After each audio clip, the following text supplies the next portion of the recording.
코로나19로 우리들의 삶은 엄청난 변화를 맞이하고 있습니다.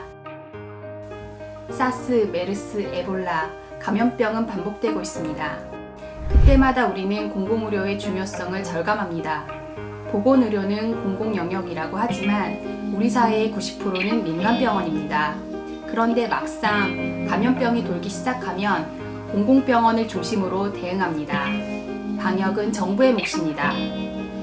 개인의 실천도 중요하지만 사람을 살리고 공동체를 지키는 보건의료는 모두 공공의 영역입니다. 들여다보고 싶었습니다. 반복되는 감염병에 제대로 대응하기 위해 공공의료는 무엇을 해야 하는지 말입니다. 그래서 함께 읽어보고 싶은 책 바이러스가 지나간 자리입니다. 안녕하세요. 책 읽어주는 동동 두 번째 시간입니다. 이 책은 2015년 메르스 사태 당시 최일선에서 일했던 의료인들의 증언을 담은 책입니다. 이 책에서 의료인들은 감염병이 퍼지고 있는 상황에서 의료기관, 보건당국, 지자체의 대응이 어떠했는지 의료인들이 겪은 여러 경험을 생생하게 담은 이야기입니다. 왜 감염병이 사태가 되었는지, 무엇이 바뀌어야 사태를 예방할 수 있는지에 대한 이야기입니다. 우리 사회는 90%가 민간병원입니다. 건강보험이 있다고 하지만 의료 시스템은 민간 중심입니다. 메르스 사태 때 의료인들은 감염병에 대응하기 위해서는 공공의료 시스템이 매우 중요하다고 말했습니다. 코로나19를 겪고 있는 지금도 우리는 공공병원의 중요성을 실감하고 있습니다. 이번 코로나19에서 질병관리본부의 활약이 두드러졌다는 평가가 나옵니다. 이건 메르스 경험 때문인데요. 메르스 사태 당시에는 공공병원들이 제대로 된 대응 매뉴얼조차 없어서 정부 발표만 보고 자체적으로 대응 시스템을 만들어야 했습니다. 그리고 무엇 하나 제대로 소통되는 것이 없었다고 합니다. 거기에 감염 환자가 발생한 병원이라는 낙인까지 찍히면서 병원은 제대로 된 역할을 하기 어려웠다고 합니다.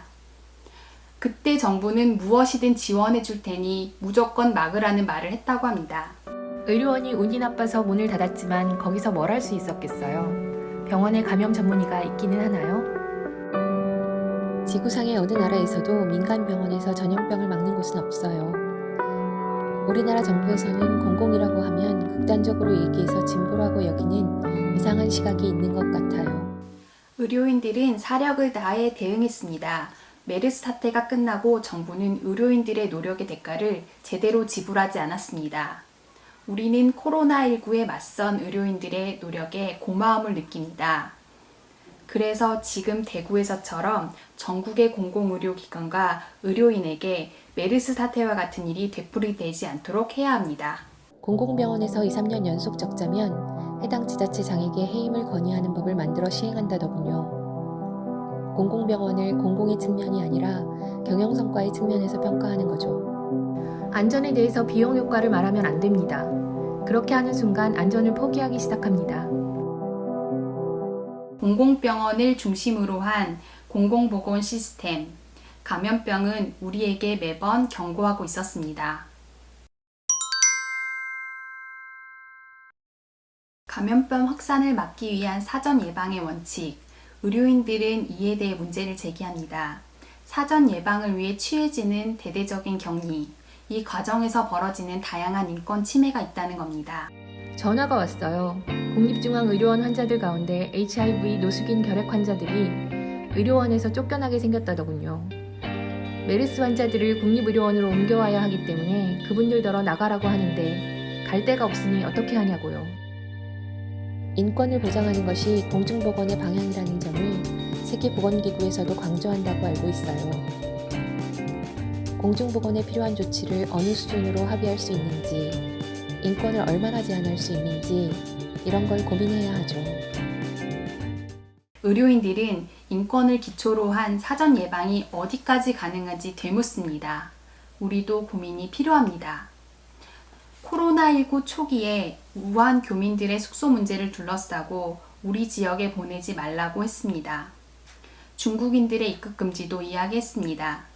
이처럼 사전 예방과 격리는 자칫 배제의 논리로 이어집니다. 신종 감염병은 분명 우리에게 불안과 공포를 가져옵니다.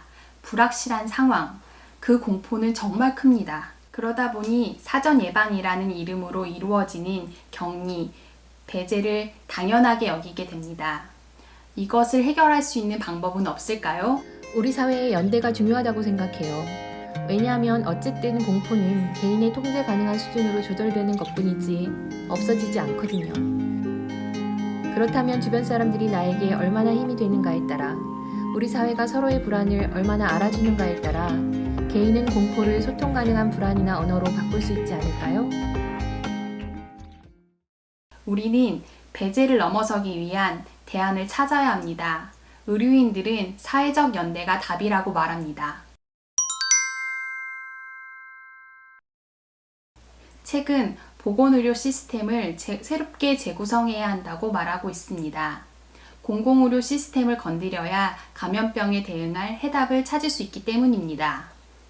먼저 지역보건 체계인 1차 보건의료 체계 인프라를 잘 만들어서 감염병, 만성병, 정신건강 모두에 대응할 수 있는 시스템을 만들어야 한다고 말합니다. 보건소뿐만 아니라 면, 동까지 1차 의료가 제공될 수 있어야 한다는 것입니다. 두 번째로 공공병원이 지역 중심에 서서 역할을 해야 한다고 말합니다. 공공병원에 이윤, 영리와 같은 논리를 들이대지 말고 보건의료가 제대로 기능할 수 있도록 해야 한다는 것입니다. 세 번째는 인력 문제입니다. 감염병 확산 같은 상황이 오면 그저 의료인들의 사명과 희생만 강요하는데 인력은 턱없이 부족하고 위험은 상존합니다. 이 문제를 해결해야 한다고 말합니다. 마지막으로 국민의 건강은 국가가 책임져야 한다는 인식을 해야 한다고 말합니다. 그래야만 의료체계도 바뀔 수 있다는 것입니다. 우리가 좀 힘들었던 거는 이 코로나19가 눈에 보이지 않고 갑자기 사람들이 많이 죽다 보니까 공포로 좀 다가왔어요.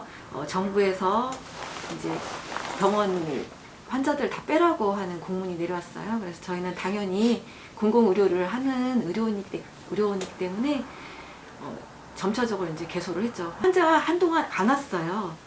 대구에서 환자가 올라온다고 해놓고 계속해서 환자는 빼고 있는데 환자는 들어오지 않고, 그러니까 메르스 때도 환자를 받았을 경우에는 이제 지원금이 들어왔지만 그렇지 않은 경우에는 지원금이 안 들어왔거든요. 그러다 보니까 우리 굉장히 걱정이 많이 되는 거죠. 들어와도 걱정, 나가도 걱정, 안 받아도 걱정. 그것 때문에 정신적인 스트레스가 엄청났었어요. 중앙정부가 아무리 이제 얘기를 한다고 해도 지방자치단체에서 그걸 들어주지 않으면 아무것도 안 되는 것 같아요.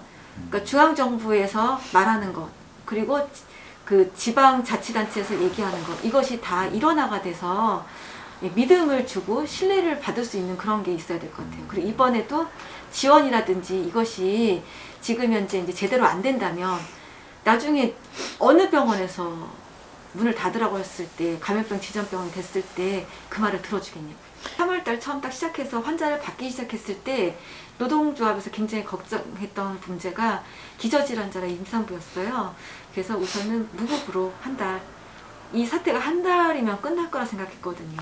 근데 이렇게 길어질 줄은 몰랐고 한 달 동안은 우선은 받자라고 해서 무급으로 받았을 때 이제 간호사들보다는 의외로 이제 다른 사람들이 좀 많았어요. 간호사들은 임신부가 2명밖에 없어가지고 예. 그래서 저희가 이제 간호사들은 그대로 남아 있었고 나머지 이제 분들이 좀 받은 기사 파트들이 조금 받았죠. 그리고 나서 이후로는 이제 간호사들이 많이 받기 시작했죠. 14일 지나고 나서부터는요. 환자 받고 안정기가 되면서부터는 이제 필요한 부서가 있는 반면 필요치 않은 부서가 좀 있었어요. 그래서 그 부분들이 근데 좀 속상했던 게 개인들이 그냥 알아서 다들 잘 받으셨던 게 너무 속상했던 것 같아요. 무급휴직을? 네네. 그래서 저희가 요구를 해서 반은 유급으로 받았죠. 근데 이게 무급휴직을 할 사안은 아닌 거잖아요, 그죠? 그렇죠. 어떻게 보면은 경기도 같은 경우는 임산부는 돈을 다 줬어요. 그 공연관장 지원금 뭐 이런 것들은 그러면 네. 이 사태가 끝난다 하더라도 병원이 정상화되려면 시간이 걸릴 텐데 거의 1년 가까이 걸릴 거예요. 그럼 그동안 계속 적자가 발생하면 임금도 못 벌면 병원 운영으로 그럼 어떻게 해야 되죠 이거? 그러면 노동자가 그걸 감내해 나가야 되는 거죠. 항상 무슨 문제가 터졌을 때는 가장 감내해야 될 거는 노동자인 거죠. 아까 말씀드린 처음에 시작됐을 때도 노동자가 감내했어야 되는 거고 그러면 끝나고 나서 너무 기가 막힙니다. 메르스 사태 때도 코로나 때도 같은 일이 반복되고 있습니다. 반복되는 감염병에 사명감을 요구받는 걸로 대응하는 것은 말도 안 되는 일입니다. 그래놓고 이제는 또 다른 희생을 강요당하고 있습니다. 의사, 간호사, 위생원, 청소노동자, 시설관리 노동자들, 그들은 우리의 생명과 안전을 지켰던 사람들입니다. 이제는 우리가 그들과 함께할 방법을 찾아야 합니다. 우리는 이 책을 통해 공공의료가 얼마나 중요한지 새삼 깨닫게 됩니다. 우리 사회는 의료 민영화로 크게 몸살을 앓았습니다. 노동자들은 이윤보다 생명이라는 말로 공공의료의 중요성을 말했습니다. 바이러스가 지나간 자리, 그 자리에는 예방, 치료, 재활, 일상으로 복귀하는 공공보건의료 시스템이 세워져야 합니다. 책 읽어주는 동동이었습니다.